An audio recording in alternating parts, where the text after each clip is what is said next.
This question is coming from Shitu. And it says, could you please give us your expert view on all the final phase pairings of the African World Cup qualifiers? Whoa. Guys, fasten your seatbelts. The roller coaster is about to start. This is the moment Africa has been waiting for. This is the moment where we say the men get separated from the boys.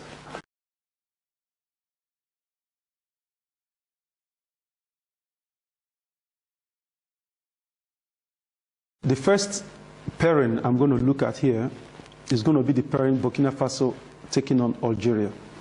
This is probably the most even pairing that we have here. Algeria has a solid team.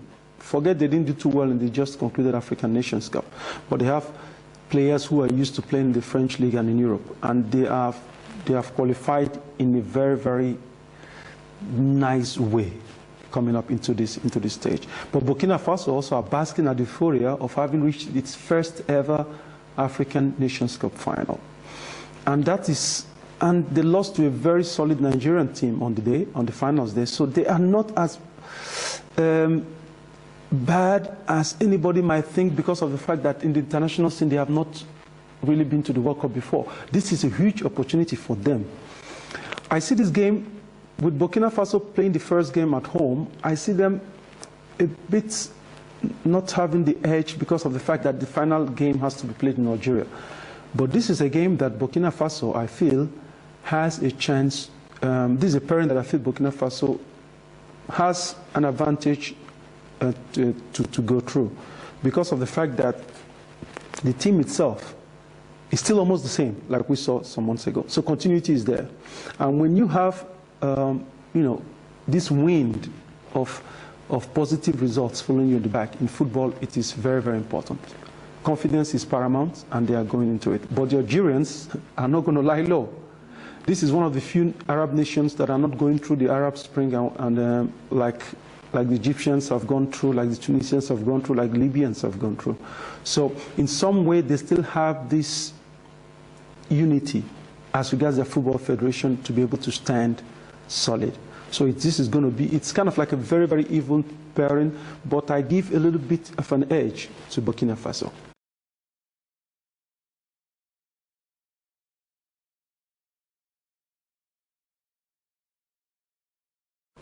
This is a firecracker pairing. We have Ghana taking on Egypt. Egypt has been the most dominating force in African football in the past decade. Now, prior to the Arab Spring. Now, how have they become that? And now they have a coach that is an American, Coach Bradley, and he is there now, and they have qualified winning every game, 18 points coming into this stage. And because of the crisis going on in Egypt now, people thought they wouldn't get this far, but they are there, and they are just at the brink. They have just 180 minutes plus extra time to go, and they are into the World Cup. This is something that has eluded them for years. Even though when they kept on winning African Nations Cup after the other, they were still unable to qualify to the World Cups. So, and what has the Coach Bradley brought into this team? It has brought into a team a sense of belief, and a sense that they have to play for their nation. The sense that they have to do well so that politically the nation itself can get better. And so far it's working. But they are coming up against a Ghanaian team that is also rebuilding, a Ghanaian team that is now having most of its best players coming back. We have players like the Ayew brothers that are now coming into the fold, and really I think if these players are allowed to prosper, they will do very well. They have it in their disposition. If they're going to use them, how they will use them, that is a different question altogether. And let's not forget that Prince Boateng also, this man has moved back to Schalke. So physically, he is going to be at his top, at his best. And should he participate, I think he's going to be a handful for Egypt. So this is going to be a very explosive encounter. And the Ghanaians, unfortunately, have not really been very, very successful taking on the Arab nations. I'm talking of the North Africans. So that is something that might play might not play in their favor. But then again, I think they have the qualities to go this far. I will tip this encounter a bit, this pairing towards to the Ghanaians. I see them qualifying.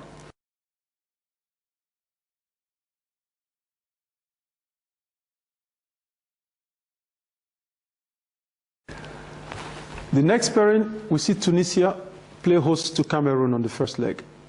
Now, Cameroonians, they've had problems for years now, and they've had difficulties getting themselves back. We saw even that the Nations Cup, they were absent, and we saw that Eto'o has been going in and out, and now there's a lot of talk yet to be confirmed if he is going to continue with the national team or not. You know, citing retirement, and that he had decided to throw in the towel. Cameroon is not gone. Anybody who bets against Cameroon is doing that at their own peril. And the Cameroonians are taking up a Tunisian team that is still very much fighting, having infighting going on in this nation.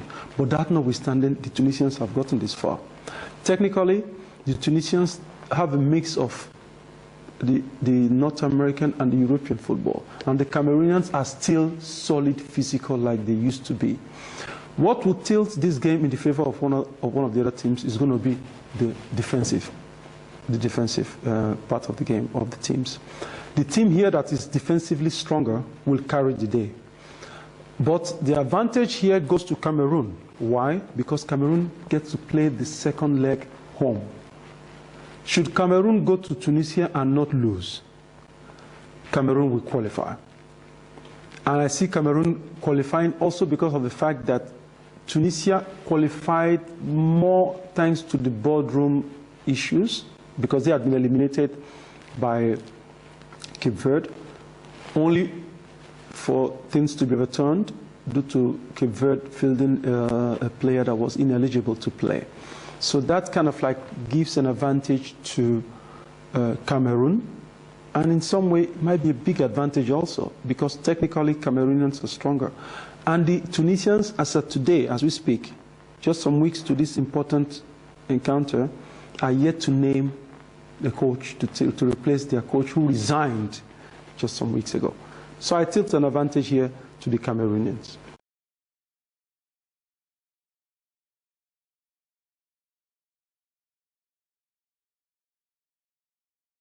Côte d'Ivoire take on Senegal. This is a game I would love to watch on television, but not be in the stands to watch this. We all saw what happened the last time. These two nations played against themselves recently to qualify for the 2013 African Nations Cup. The problem was that the game had to be stopped due to fan turmoil, problems coming in from the fans. When Didier Drogba had scored 2 goals that had, kind of like propelled, that was like almost sealing it, because Côte d'Ivoire had already won the first game at home, I think 4-2, and they were leading 2-0 in Senegal when the fans broke loose. On paper, Ivory Coast has the best African team, and they have Africa's best player at the moment in Yaya Touré in their team. Didier Drogba is still a force to reckon with, and they have a solid defense now, which is more further boosted with the fact that Kolo Touré, Yaya Touré's brother, is now getting regular play in Liverpool and will further help to buffer and make stronger the Ivory Coast defense. So this is why I feel that in this encounter itself, Senegal are already starting this game with so many disadvantages that it's almost clear that Ivory Coast will qualify. It is almost certain. Furthermore, the ban that resulted from the fact that these Senegalese fans brought trouble in when they played this game, this ban has kind of like now made it a possibility that it's a certainty that this game, the qualifiers that has to be played in Senegal, the second leg, which will be the decider, would not be played in Senegal. So that means The first leg we're going to be in Ivory Coast, and the second leg is going to be on the neutral ground. So on no occasion will the Senegalese, the poor fellows, be facing the Ivory Coast, which is one of the most formidable teams in Africa at the moment, on their own home soil with their own fans. So their fans have to travel out to go to support them. You know, so that is the venue is yet to be confirmed. Just as the same thing also the venue for the Egyptian game when Egypt take on Ghana in Egypt is yet to be confirmed also. So it's kind of like going to be is looking not very good for the Senegalese. But then football, that's why we love it. It's full of surprises. So I tip this to Ivory Coast to qualify.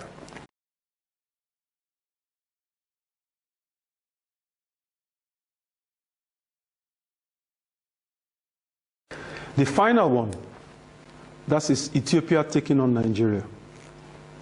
You can get a detailed analysis of this on my website on sondolise.tv, and where I kind of like made it clear, and I will repeat it here. The favorite for this game, all right, favorites on paper, is Nigeria. African champions, reigning African champions. Now boasting some quality, talented players. Back with optimism, been winning a lot of games. Short of the Confederations Cup, where we were not really at our best, where we fielded unknown players and, you know, relatively unknown players. Our team is back, Nigerian team is back composed, full now, with the likes of Emenike back in. So Nigeria, Victor Moses is there. And fortunately for Nigeria, with his transfer to Liverpool, Victor Moses is going to have playing time. He's going to be, he's a player that I find very important to our game. So he's going to be match fit when he comes in to play these all-important encounters. But if anybody writes up Ethiopia, that would be the biggest error Nigeria can make. The Ethiopians, in my opinion, are one of the best teams in this tournament at the moment, on these qualifiers. They are one of the most developed African nations, the most improved African nations at the moment. How can you say that? Why should we say that? When we saw this team come to the African Cup of Nations, if they had a solid striker, if they had a striker that was deadly in front of goal, there is no way they wouldn't have gone as far as to the quarterfinals at least. That is how good they were. Collectively, they were very, very well organized.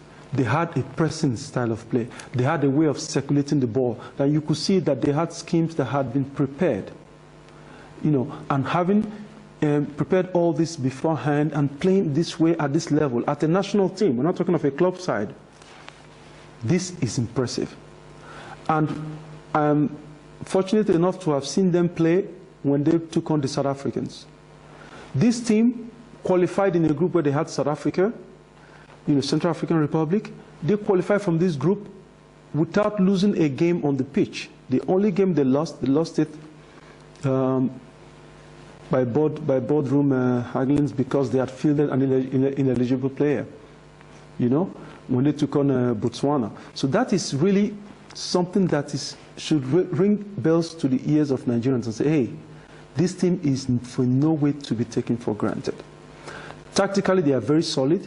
The only weak link that they have is that they are not very prolific in front of goal, and they need several chances to finish. That might also be due to the fact that they are very, very collective in closing the gates when they lose the ball. And so they do it sometimes so deep that they have problems coming out and finishing in front. So that is why this team has to be, this is a buster. But the advantage Nigeria has here is that Nigeria plays the second leg in Nigeria. So the most important game for Nigeria here now is the game in Ethiopia. Because that game will kind of like determine how the journey continues. A positive result there, and when I mean a positive result, I mean a goal-less draw, or, if possible, a scoring draw that will tilt everything in the favor of Nigeria. These are the 5 blockbusters that are awaiting us. And whether we like it or not, these are the 10 best nations we got in Africa at the moment. And from these 10 will come 5 gold representatives that are going to go out of Africa.